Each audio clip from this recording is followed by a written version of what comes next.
Good afternoon, ladies and gentlemen. My name is JoshAgeddon, and this is your review for WWE TLC 2017. And I'm going to try to make this quick, because sometimes my reviews tend to go on much longer than I intend them to.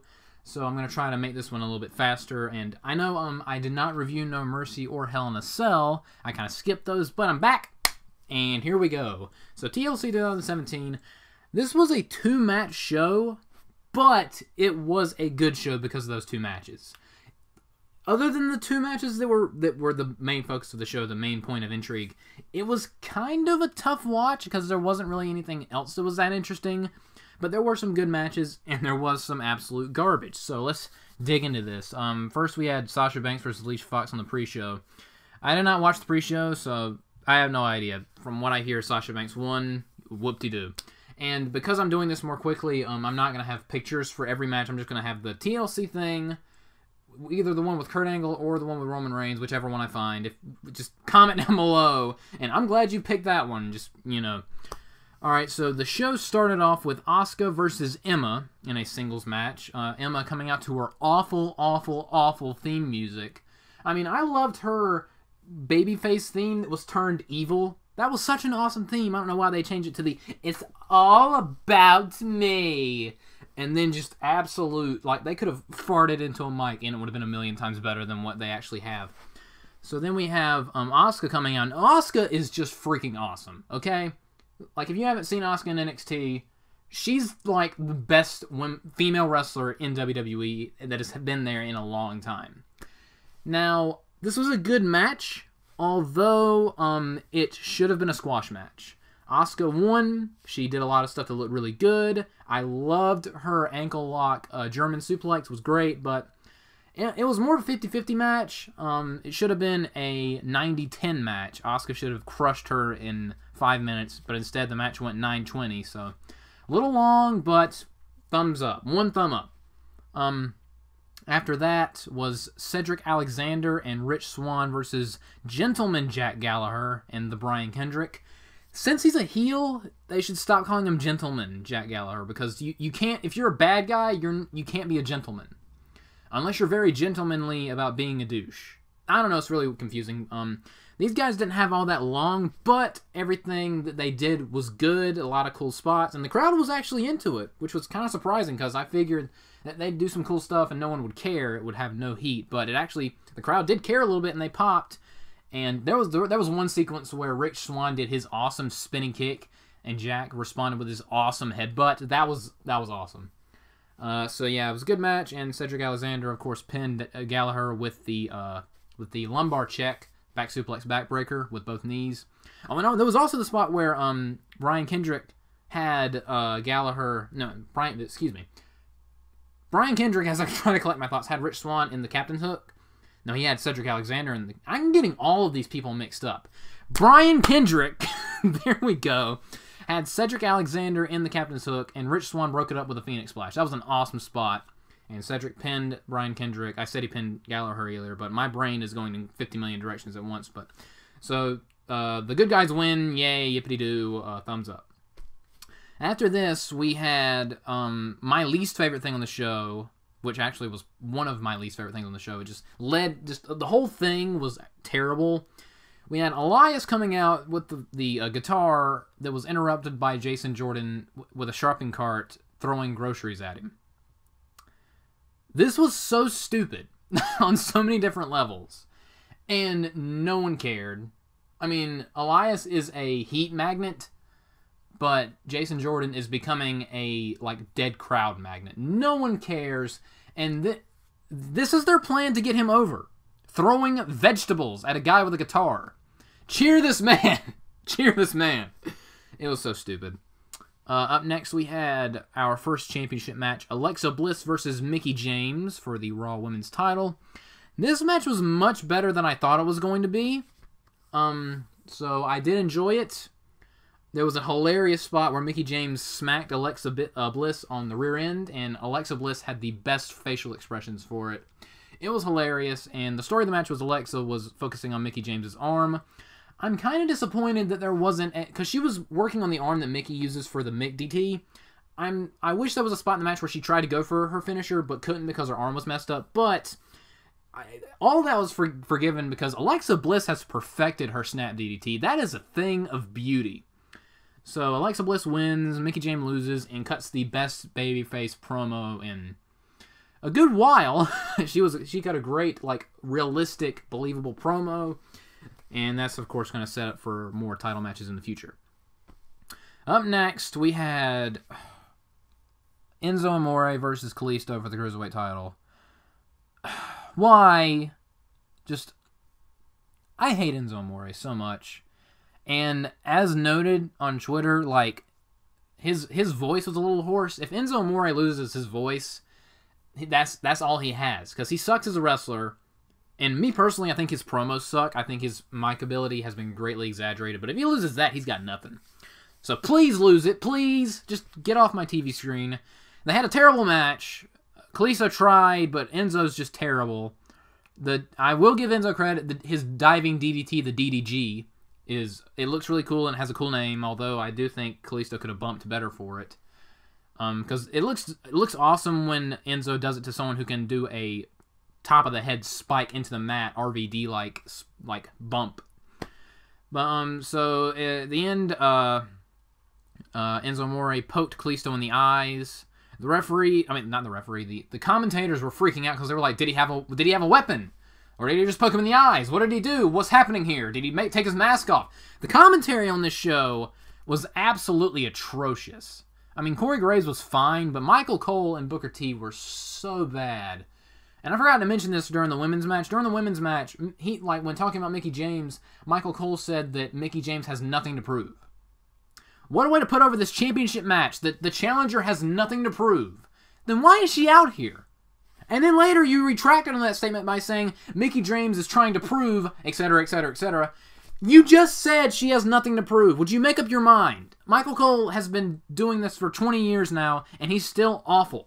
I don't understand. And Booker T is just a barrage of sounds and noises, and none of it makes any sense. I hate Booker T on commentary. I'd rather have JB on commentary than Booker T, but... So back to this. The best thing about the Enzo Amore-Kalisto match was Kalisto gave Enzo Amore a suicide dive to the outside, and the camera panned to a fan that had a sign that said, Kalisto killed Harambe. Oh my god, I lost my mind. I almost died laughing. The funniest sign I have seen in a long time.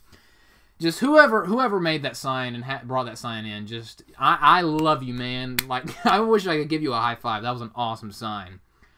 And then after this, oh yeah, and then Enzo Amore won after poking him in the eyes with the weapon that he didn't have. I know it doesn't make any sense because the commentators couldn't have it make any sense either, so Enzo Amore is champion again. The Cruiserweight division's dead. 205 Live's dead. Why do they even give Kalisto the title? I don't understand this. This sucks. I missed the Cruiserweight Classic, but I kind of wish it never happened because this is just awful. Up next, we had more Jason Jordan and Elias. Just the same exact segment. It was like you rewound to the segment where Elias was singing and then had food thrown at him by Jason Jordan. But no, it was a completely different segment. Except it was the same segment. They just did it again. Just go away, Heat. Just absolute filler. Just stupid, like second grade level comedy. But the lowest of low was quickly followed by in my opinion, the match of the night. Finn Balor versus AJ Styles. This match, no pun intended, was phenomenal. Finn Balor and AJ Styles are two of the best wrestlers on planet Earth, and they went out and they showed that you can have a epic match with no build. Storylines are so overrated. Just give me two guys who want to win. That's enough of a story to get me invested, as long as the two guys in the match are competent wrestlers. This match was awesome, and it had no build. It was a late notice match. Like, they put this together because they had nothing else. They wanted to make up for a lack of a match. And it was awesome. It was the best thing on the show. Apart from Kurt Angle. But this match was great. Finn Balor's awesome. AJ's awesome. There was a fantastic springboard top rope Frankensteiner. AJ Styles is the man. And my god, the finish. they wanted a memorable finish. Finn Balor just about, like, impaled AJ Styles with the coup de grace. My God, he usually lands it to where it looks devastating, but he, like, has most of the impact away from the guy, like a few millimeters away from him. He doesn't, like, land right on top of him. He landed right on top of AJ. AJ Styles, balls of steel. Balls of absolute steel. Finn Balor with the win, and, of course, the tease of all tease, the Too Sweet thing at the end. That was awesome. Everybody marked out for it. I marked out for it. This was great. 2 thumbs up. This was the best thing on the show. Followed by the worst thing on the show. I cannot believe they had a match that was worse than an Enzo Amore match. Jason Jordan versus Elias. I am not going to lie, I did not watch this match. I was on Twitter and Facebook. I was doing other stuff during this match because I could not care less. And, of course, the finish was botched. Jason Jordan, or at least I hear it was botched. There's no telling in this day and age, but I'm just going to say it was botched, which gave us a reason for them to have a rematch the next night that ended in disqualification. So, 2 thumbs down. This sucked. And then we had a spectacle. The main event was just so much fun. The main event was Kurt Angle, Dean Ambrose, and Seth Rollins versus The Miz, Cesaro, Sheamus, Braun Strowman, and Kane. 5-on-3 handicap TLC match, pinfall submission.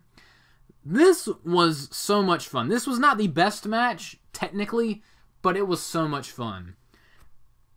The wrestler of the year should be freaking Kurt Angle, because the dude went in there, he did not do much, but what he did do was awesome. When he went on that flurry of German suplexes, I was like a 5-year-old. I was screaming. I was marking out. Kurt Angle is just one of the best wrestlers to ever walk the face of the earth. He's awesome. I marked out when he went for the ankle lock. Later in the match when he came back out and backdropped Cesaro into the stratosphere. And then he gave Sheamus an angle slam, an almost botched angle slam, but they were going down the ramp, so it's fine. But he made up the angle slam he gave Cesaro through a table, just the very definition of badass. I mean, it was so great. Just absolutely fantastic. And everyone else in the match was great, too. Dean Ambrose was great. Seth Rollins. Poor Dean Ambrose. They tried to give him the double razor's edge to the table, and it didn't break, so Braun Strowman just launched him through the table. Did not want to break, but it did break. Poor Dean Ambrose. And then it happens again. When Kane does the double choke slam on him and Seth Rollins, again, Dean Ambrose goes into a table that does not break, it just flips. This man is a trooper. 2 times. Tables that did not want to break. Cesaro and Sheamus were great. Braun Strowman, my least favorite wrestler on planet Earth. He was fine. He did what he had to do well. He protected Kurt Angle on that I was terrified with the power slam to the table spot, but I will give Braun Strowman credit. He protected Kurt Angle. It looked good. I mean, and I do think it was smart that the cameraman cut away so you didn't see how non-lethal it looked. So the way they cut, it did look devastating, but when they showed replays, of course, it didn't look as devastating. But they did the Kurt Angle gets taken out, but then returns because he has moxie and grit, and he's a superhero and all that stuff, which was awesome. The Miz was also fantastic. I can't stand The Miz. I think he's boring, but he is so good at making you want to see him get the crap beat out of him. Because when Kurt Angle was being walked away from the match to the back, Miz was just trash talking him, and I was like, oh, you are going to get it, and get it he did. And the only thing I really don't care about this match was the stuff with the garbage truck. Okay, this was just a little too hokey. And Kane turning on Braun Strowman, I get it, but I have absolutely negative interest in seeing Kane versus Braun Strowman. I mean, I absolutely cannot stand Braun Strowman. I think he sucks. I think he's boring. I think he's overhyped and overrated. And Kane needs to retire. I'm so sick and tired of seeing Kane wrestle. The fact that they're having a match and the fact that some fans are looking forward to it just defies any kind of explanation I could come up with, other than fans are just easy to please nowadays. I'm not looking forward to Braun Strowman versus Kane. I'm probably not going to watch it. It's going to be the most boring match. I would rather watch Jason Jordan versus Elias in an Iron Man match. But anyway, so aside from that, everyone gets taken out. Then it comes down to the final spot, which the best near fall of the night and the best near fall in a long time. The Miz with a skull-crushing finale to Kurt Angle. I thought it was the end. I even said, please don't. But then Kurt Angle kicked out, and I was like, oh, thank God. That was a great near fall, and of course it led to everyone hitting their finisher on The Miz, and then the Shield Bomb for the 1-2-3, Kurt Angle getting the pin. Closing the show. The main event was a little bit too long, and there was a good span for like 5 minutes of everyone just standing around doing nothing, just waiting for like things to happen. But all in all, I will give this match 2 thumbs up because Kurt Angle's the man. Dean Ambrose and Seth Rollins are great. Everyone was great. Even Braun Strowman, a guy I absolutely can't stand. And overall, this was a good show. A lot of people hated the main event, which I kind of understand. But come on, I think the main event was great. AJ versus Finn Balor was the match of the night, in my opinion. If you hated the show, that's fine. But if you loved the show, that's fine. I like the show. I'll give the show a solid 8 out of 10. I still think the best show of the year was Great Balls of Fire, but this came close. So that is my review for WWE TLC. I hope you guys enjoyed it, and I will see you guys next time. Good night, everybody.